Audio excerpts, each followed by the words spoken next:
Hello guys, कैसे हो? I hope सब अच्छे होंगे। तो मैं आपके साथ फिर से जुड़ गया हूँ। तो आज मैं एक प्रैक्टिस सेट लेकर आया हूँ, जीएस स्पेशल। और आपको ये बताना है कि आपके ठीक कितने क्वेश्चन सही हुए। ठीक है, चलिए पहले क्वेश्चन के साथ। और सबसे पहले क्लास को शेयर कर दीजिए जितना हो सकता है। ठीक है, चलिए पहले क्वेश्चन के साथ। निम्नलिखित में से किस स्थान पर गौतम बुद्ध का महानिर्माण हुआ? चलिए, ए कुशीनगर, बी पावापुरी, सी वैशाली, डी राजगिरा। लगाइए। तो इसका जो राइट आंसर बनेगा वो बनेगा ए कुशीनगर। क्या होगा? कुशीनगर। चलिए नेक्स्ट क्वेश्चन। गौतम बुद्ध जिनका जन्म लुम्बिनी नेपाल में हुआ था, किस स्थान पर ज्ञान प्राप्त हुआ? देखो, इन्होंने कहा कि गौतम बुद्ध जी का जो जन्म तो लुम्बिनी नेपाल में हुआ था, लेकिन जब इनको ज्ञान प्राप्त हुआ, वो जो कहाँ कहाँ पर ज्ञान प्राप्त हुआ था और ये कहाँ पर है ये भी बताना है। तो उसका जो राइट आंसर बनेगा वो बनेगा बी। कहाँ पर? बी। कहाँ पर है? बी। और बोध गया में इनको ज्ञान प्राप्त हुआ तो ये कहाँ पर है? बिहार में। चलिए नेक्स्ट क्वेश्चन। गुप्तकालीन बौद्ध शिक्षा का महान केंद्र निम्नलिखित में से कौन सा था? Very important. और देख लेना, जीडी में एक न एक क्वेश्चन अटकेगा इसके बीच से, एक न एक क्वेश्चन जरूर आना है। ठीक है, ए विक्रमशिला, बी पाटलिपुत्र, सी नालंदा और डी उज्जैन। तो एक बार फिर समझे क्वेश्चन को। गुप्तकालीन बौद्ध शिक्षा का महान केंद्र निम्नलिखित में से कौन सा था? तो इसका जो राइट आंसर बनेगा वो बनेगा सी नालंदा। कौन सा था? नालंदा। चलिए नेक्स्ट क्वेश्चन। सांची किसके लिए प्रसिद्ध है? सांची किसके लिए प्रसिद्ध है? फोर्थ क्वेश्चन है, सांची किसके लिए प्रसिद्ध है? ए गुप्त चित्रों के लिए, बी शिलालेखों के लिए, सी सम्राट अशोक के लिए और डी बौद्ध स्तूप के लिए। तो सांची किसके लिए प्रसिद्ध है? तो इसका राइट आंसर होगा डी बौद्ध स्तूप के लिए। किसके लिए? बौद्ध स्तूप के लिए। Next question. अजंता की गुफाएं क्या दर्शाती है? भगवान बुद्ध की जिंदगी में पिछले जन्म के कार्य, महाभारत की कहानी, अजंता की गुफा, भगवान महावीर का जीवन और शिव की मुद्राएं। तो जो बौद्ध क्या बोल रहा था मैं, अजंता की गुफाएं क्या दर्शाती है? तो इसका जो राइट आंसर बनेगा वो बनेगा ए भगवान बुद्ध की जिंदगी में पिछले जन्म के कार्य अजंता की गुफा ये दर्शाती है। चलिए next question. Next question. Buddha किस भाषा में जनता को उपदेश देते थे? बुद्ध, देखो यहाँ पर बुद्ध नहीं हो रहा है, टाइपिंग में गलती होगी। बुद्ध किस भाषा में जनता को उपदेश देते थे? तो इसका जो राइट आंसर बनेगा वो बनेगा सी पाली में। किसमें? पाली में। चलिए नेक्स्ट क्वेश्चन। मौर्य भारत में मौर्य वंश का संस्थापक कौन था? Very important question. तो कौन था? चंद्रगुप्त मौर्य। कौन? चंद्रगुप्त मौर्य। Next question. अपने साम्राज्य के विस्तार में चंद्रगुप्त मौर्य की सहायता किसने की थी? आपने अगर चंद्रगुप्त एक सीरियल भी आता है, अगर वो देखा होगा आपने, अपने साम्राज्य के विस्तार में चंद्रगुप्त मौर्य की सहायता किसने की थी? तो इसका जो राइट आंसर बनेगा वो बनेगा ए चाणक्य ने। किसने? चाणक्य ने। Next question. ग्रीक दूत मैगस्थनीस किसके दरबार में आया था? लगाइए आंसर।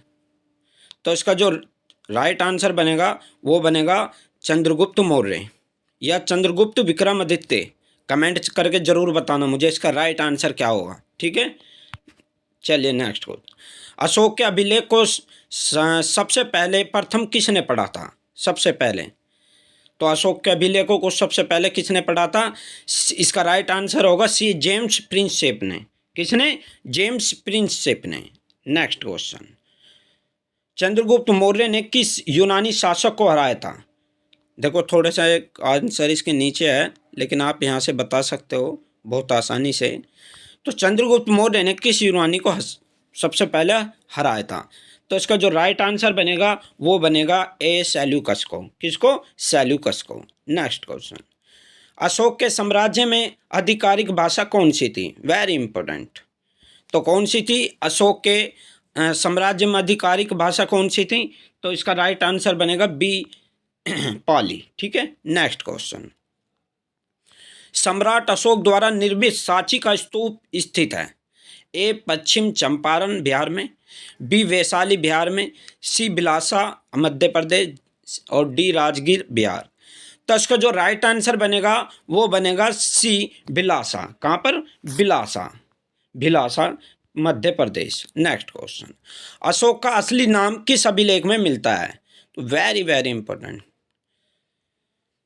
तो कहाँ पर लगाइए आंसर? तो अशोक का असली नाम अशोक किस अभिलेख में मिलता है? तो इसका राइट आंसर होगा ए मास्की अभिलेख में। किसमें? मास्की अभिलेख में। नेक्स्ट क्वेश्चन, अशोक ने कलिंग पर विजय कब प्राप्त की?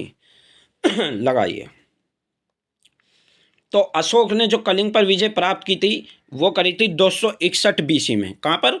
261 बीसी में अशोक ने कलिंग पर विजय प्राप्त की थी। नेक्स्ट क्वेश्चन, मौर्य वंश का अंतिम शासक कौन था?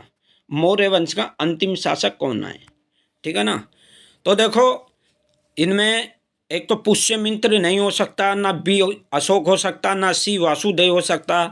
लेकिन मैंने एक आंसर इसमें क्वेश्चन जो है, ऑप्शन जो इसमें मैंने रखा है, इनमें से कोई नहीं रखा है।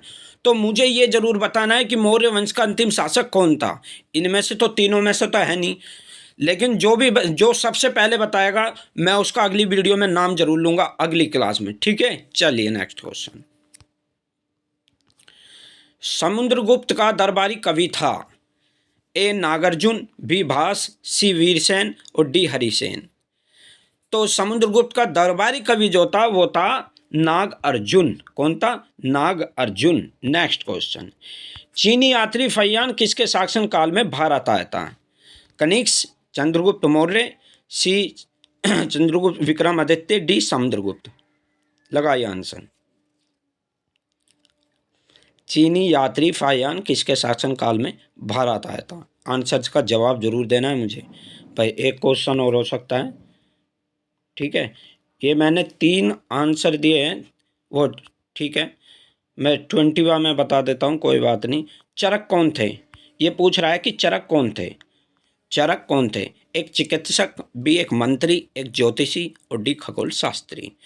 तो इसका जो राइट आंसर होगा वो होगा ए एक चिकित्सक। जो चरक थे वो एक चिकित्सक थे। ठीक है, डॉक्टर थे। ठीक है, इसका राइट आंसर होगा बी ए। ठीक है, तो जो मैंने आपसे क्वेश्चन पूछे, एक तो चीनी यात्री फैयान किसके शासनकाल में भारत आया था, इसका आपको ज़रूर देना है आंसर। ठीक है ना। और मैंने 18वां क्वेश्चन छुड़वा दिया, मैं इसको करवा रहा हूँ। महारौली का स्तंभ किस शासक से संबंधित है? Very important. महारौली का जो दिल्ली में स्थित है, तुमने अभी देखा होगा श्रद्धा कांड हुआ था जिसकी लड़की के 35 टुकड़े किए गए।